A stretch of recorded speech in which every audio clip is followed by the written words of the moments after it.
जिस वक्त अलीगढ़ यूनिवर्सिटी का कैंपस का यहाँ पर इफ्तिताह किया गया, डॉक्टर मनमोहन सिंह की सरकार थी,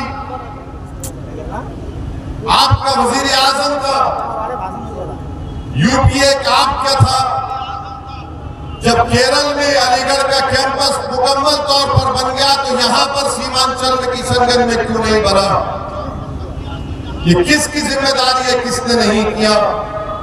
और फिर आप जानते हैं कि रोड का मसला है, कई रोड खराब है, जावेद को उसकी फिक्र नहीं है।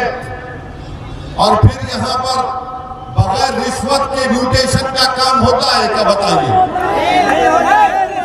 हम झूठ तो नहीं बोल रहे ना? बगैर रिश्वत दिए म्यूटेशन का काम नहीं होता। हर काम का एक कमीशन है। कमीशन किसके पास जाता है? कमीशन किसके पास जाता है? अब आप बताइए, जावेद साहब उसको भी नहीं रुका सके, कुछ नहीं रुका सके। और फिर साथ ही साथ आप जानते हैं कि किशनगंज का जो रेलवे स्टेशन है, पूरे सीमांचल में सबसे ज्यादा पैसा वही कमाता है।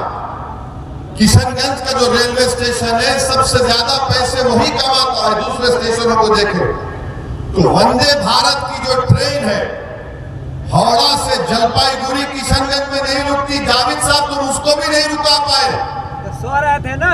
अगर तुम 1.5 लाख किलोमीटर चले हैं तो तुम 10 किलोमीटर रेलवे ट्रैक पर चल के सो जाते कि मैं नहीं जाने दूंगा वंदे भारत को, पूरे लोग निकल कर आओ। जलपाईगुड़ी से, हावड़ा से जलपाईगुड़ी ट्रेन जाती है, नहीं रुकती है वंदे भारत की ट्रेन। अच्छा, जावेद साहब के घर के करीब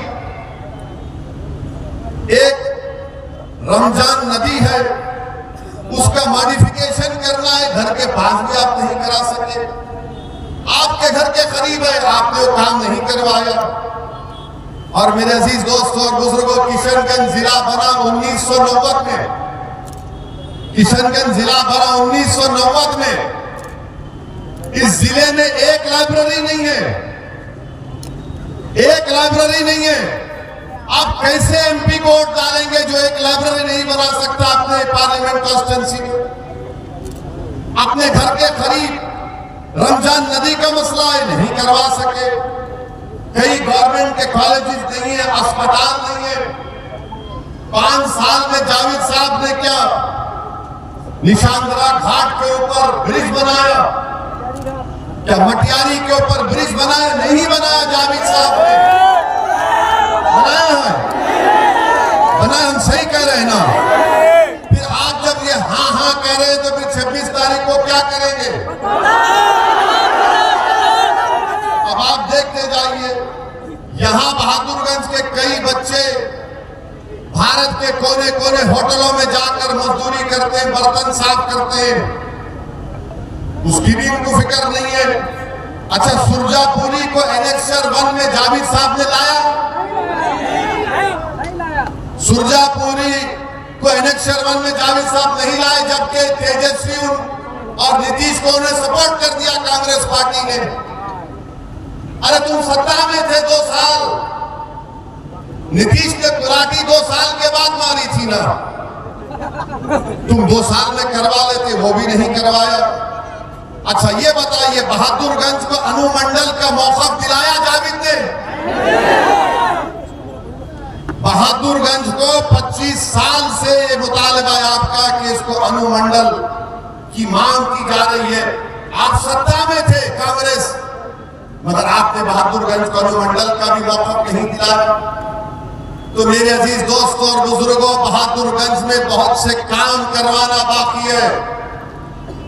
मैं मानता हूं इस बात को कि जिसको आपने मजलिस के नाम पर वोट दिया वो छोड़कर भाग गए। भागने वाले भाग सकते हैं, मगर एक बात का यकीन कर लो आप, असदुद्दीन ओवैसी को अल्लाह जब तक जिंदा रखेगा, मैं किशनगंज और सीमांचल की लड़ाई लड़ता रहूंगा। ये मेरा, मैं आपसे वादा कर रहा हूं। अब जावेद साहब का एक, अगर देखिए, जावेद साहब जो है बोले कि जो हर दिन एक दिन 100 किलोमीटर चले। मैं और अख्तर ईमान साहब 1 साल पहले, कौन सी जगह थी अख्तर भाई? खरखरी भरभरी में हम लोग 15 मिनट नदी में चले। कितनी देर चले? 15 मिनट। मैं अख्तर भाई चले पूरी जनता के साथ, सिर्फ 15 मिनट। तेजस्वी के पेट में इतना दर्द हुआ कि अब ब्रिज का काम शुरू हो चुका है। तो जावेद, इसको चलना बोलते, जब हम चलते हैं तो तुम्हारा तेजस्वी हिलना शुरू हो जाता है। सिर्फ 15 मिनट चले तो एक ब्रिज, अगर अख्तर ईमान 6 महीने में 100 किलोमीटर चलेगा तो सीमांचल कहां जाएगा? तो जावेद के चलने में और हमारे चलने में फर्क ये कि जब हम चलते हुकूमतें हिलती हैं, डरती हैं, और जब जावेद चलता है तो किसी को पता ही नहीं होता कि चल रहा है या बैठ रहा है। तो मेरे भाई, चलने चलने में फर्क है। जब एक मर्द मोमिन